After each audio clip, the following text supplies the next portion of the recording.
Salut la gang de Ça rentre au poste, mon nom est Marc Bouchard, je suis journaliste automobile et moi je suis là non pas en direct de mon balcon, mais en direct de mon entrée de cour. Pourquoi? Parce que moi je vais vous parler évidemment de votre voiture, de la mienne aussi bien sûr. Vous allez me dire, ouais, mais on est en confinement, on n'est pas supposé trop utiliser la voiture, c'est vrai, mais ça n'empêche pas tout le monde quand même d'avoir pas mal de questions. La première question que tout le monde se pose, c'est est-ce que je peux faire enlever mes pneus d'hiver? La réponse, malheureusement, c'est non, on n'a pas le droit d'enlever les pneus d'hiver.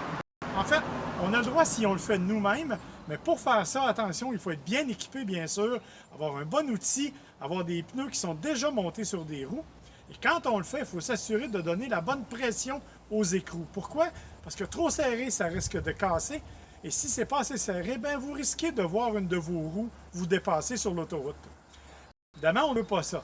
Vous ne pourrez pas aller dans un garage puisque la loi interdit au garage, à moins que vous soyez un service essentiel, de faire le changement. Est-ce que c'est dangereux pour autant? Pas nécessairement. Oui, c'est vrai, les pneus d'hiver utilisés en été vont user de 30 à 40 % plus vite. Mais parce qu'on respecte les consignes, parce qu'on est en isolement, bien évidemment, on ne roule pas beaucoup, donc l'usure ne sera pas si grande que ça. Par contre, si vous prenez votre voiture et qu'il pleut, soyez prudent, parce que des pneus d'hiver sur la pluie, évidemment, c'est un peu plus glissant, donc prévoyez la distance de freinage. Changement d'huile, c'est la même chose. On n'a pas le droit d'aller les faire, même si on est dû pour un entretien printanier. Alors, nous-mêmes, à moins d'être bien équipés pour récupérer l'huile, pour protéger l'environnement. D'un autre côté, attendez donc quelques centaines, peut-être quelques milliers de kilomètres de plus. Ce n'est pas une habitude que vous avez si vous le faites régulièrement et ça n'endommagera pas du tout votre véhicule. Il va être amplement capable de le supporter pour cette fois, bien sûr. Parce que, je vous rappelle, vous n'utilisez pas beaucoup votre voiture. Par contre, c'est quand même important de s'en servir de temps en temps. Pourquoi? Parce qu'on a besoin pour le moteur d'être bien lubrifié et pour faire ça, il faut que le moteur roule occasionnellement. Comme vous voyez, il y en a certains qui ont compris.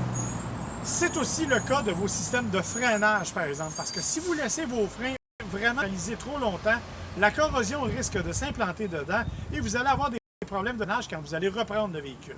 La solution, écoutez, je ne veux pas aller contre les consignes gouvernementales, mais soyez intelligents. Partez faire un petit tour en voiture. Bien sûr, vous êtes isolé dans votre voiture. Et une fois que ça c'est fait, vous freinez occasionnellement. Partez 10-15 minutes, pas plus. Ce n'est pas nécessaire. Vous pouvez faire juste le tour du quartier. Vous assurer que le moteur est un peu réchauffé, que la batterie va se charger et que vos freins, eux, ont été amplement utilisés pour se déprendre. Ça, c'est la partie mécanique. Il y a cependant une partie dont on parle beaucoup et c'est la partie de désinfection. Parce qu'évidemment, votre voiture ne fait pas exception. Quand vous sortez, vous touchez à toute chose, vous revenez, vous touchez à la voiture, il risque d'y avoir des bactéries. Écoutez, je ne veux pas faire lever le cœur de personne, mais dites-vous que même sans coronavirus, il y a à peu près 700 bactéries qui vivent en permanence à l'intérieur de votre cockpit de véhicule. En fait, si on regarde objectivement, selon les spécialistes, votre volant de voiture est 4 fois plus sale que le siège de toilette d'une toilette publique. Ça veut dire évidemment que c'est pas mal sale. Alors, qu'est-ce qu'on fait pour le désinfecter? C'est simple et ça dépend de ce qu'on a à l'intérieur. Les meilleures méthodes? Des petites lingettes désinfectantes comme celle-là qui vont vous permettre, entre autres, d'essuyer les plastiques, d'essuyer le volant et un petit lave-glace comme celui-là qui contient de l'ammoniac qui va permettre d'effacer toutes les surfaces laquées et d'enlever les bactéries qui sont là. Évidemment, on n'oublie pas aussi de tout nettoyer les boutons qui sont disponibles.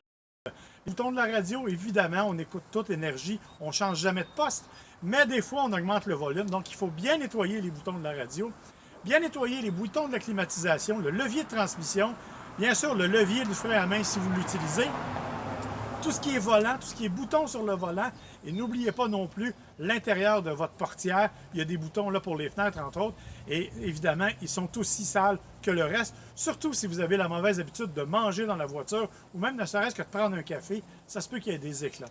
Alors évidemment, ce n'est pas une habitude à perdre, vous devriez toujours faire ça, même en période sans confinement, mais en attendant, écoutez, soyez prudents, désinfectez un peu, et restez chez vous.